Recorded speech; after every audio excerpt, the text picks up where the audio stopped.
Salam damai sejahtera Bapak Ibu, saudara-saudari sekalian yang saya kasih. Terima kasih sudah berkenan bergabung bincang-bincang di channel Apologet Murtadin Perlu Tahu ini. Sharing ke 101 dengan topik Coba kita singkirkan Rasul Paulus. Coba kita singkirkan tulisan-tulisan Rasul Paulus. Apakah kita akan tetap mendapati Yesus Kristus sendiri memberitahu bahwa kedatangan beliau adalah untuk keselamatan umat manusia? Matius 5:17, janganlah kamu menyangka bahwa aku datang untuk meniadakan hukum Taurat. Aku datang bukan untuk meniadakannya, melainkan untuk menggenapinya. Kita pakai logika. Kita olah apa akibat jika Yesus Kristus meniadakan hukum Taurat. Jika hukum Taurat ditiadakan, maka dosa tidak diperhitungkan sebagai pelanggaran hukum, karena hukumnya tidak ada. Logis toh? Ayat 17 tadi, aku datang untuk menggenapi hukum Taurat. Menggenapi hukum Taurat di sini berarti menggenapi perintah Allah, bukan menggenapi nubuatan di Perjanjian Lama. Mengapa saya berani berkata demikian?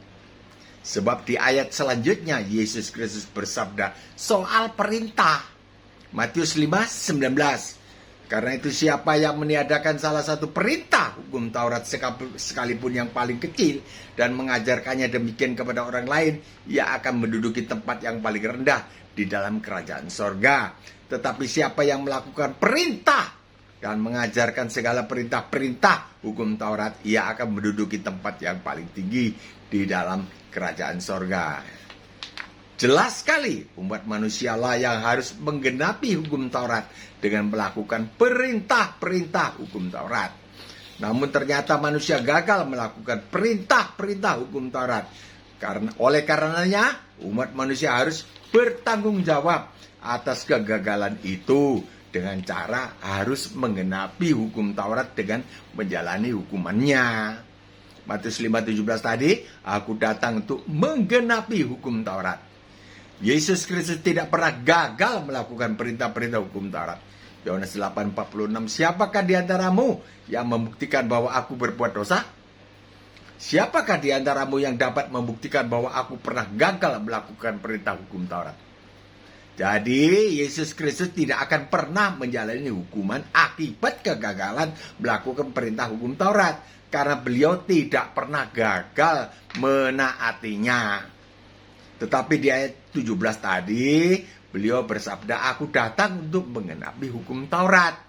Apakah itu berarti Yesus Kristus melakukan perintah-perintah hukum Taurat mewakili kita?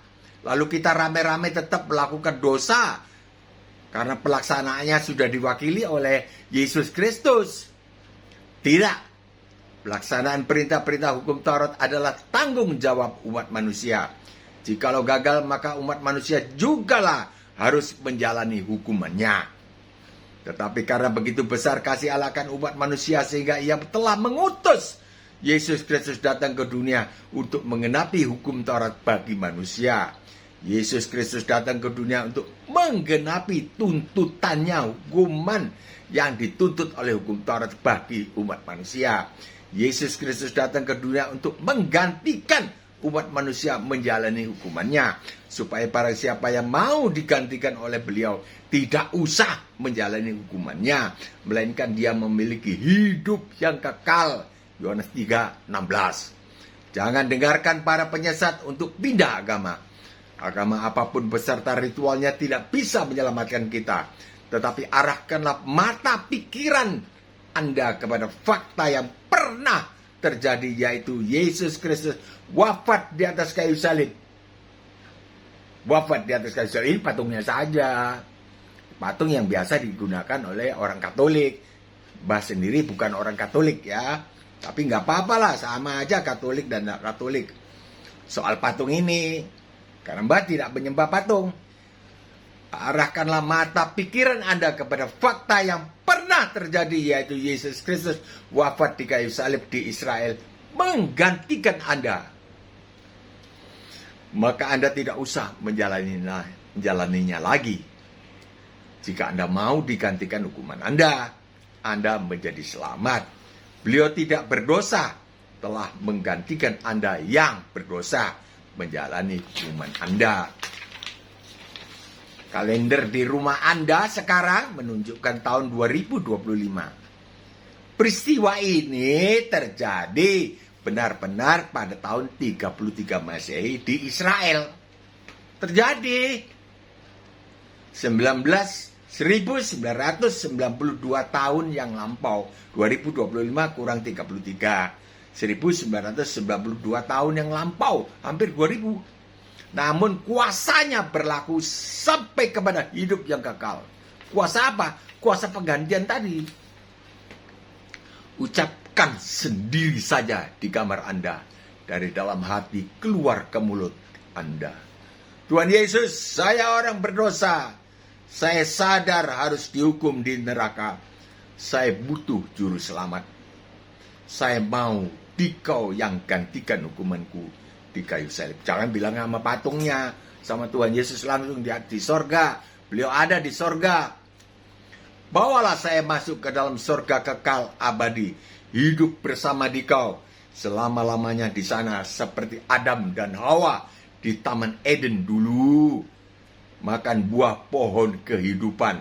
Hidup kekal selama-lamanya. Amin. Tidak usah persis. Tidak usah dihafalkan. Pokoknya niatnya Anda mau diselamatkan oleh Tuhan Yesus yang sekarang tinggal di sorga. Menunggu Anda yang masih tinggal di dunia ini datang kepada beliau. Jarak sorga dan bumi tidak menjadi soal bagi beliau.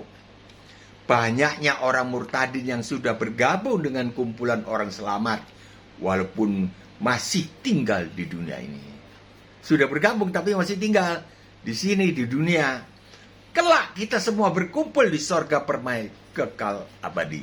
Kesimpulan, kita bersama telah membuktikan bahwa tanpa kata-kata Rasul Paulus sedikit pun, Yesus Kristus telah bersabda langsung, keluar dari mulut beliau, menggantikan hukuman kita sekalian, supaya kita selamat. Aku datang untuk menggenapi hukum Taurat bagi kalian. Memang benar Rasul Paulus hanya menegaskan saja detail yang telah disabdakan oleh Tuhan Yesus. Anggaplah Rasul Paulus sebagai suplemen.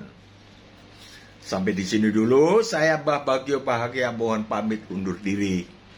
Insya Allah kita masih diberi kesempatan untuk berjumpa kembali. Kiranya turunlah segala berkat keselamatan di tengah-tengah para penonton video ini serta keluarganya. Disertai berkat jasmani, ekonomi berkecukupan di dalam nama Tuhan Yesus Kristus. Amin. Tulislah komentar, pertanyaan, atau sanggahan. Bagikanlah video ini. Jika berkenan, dikirimi video berikutnya, tekanlah subscribe. Sampai jumpa besok atau lusa. 10 menit saja atau bahkan diusahakan kurang dari itu. Insya Allah. Salam damai sejahtera.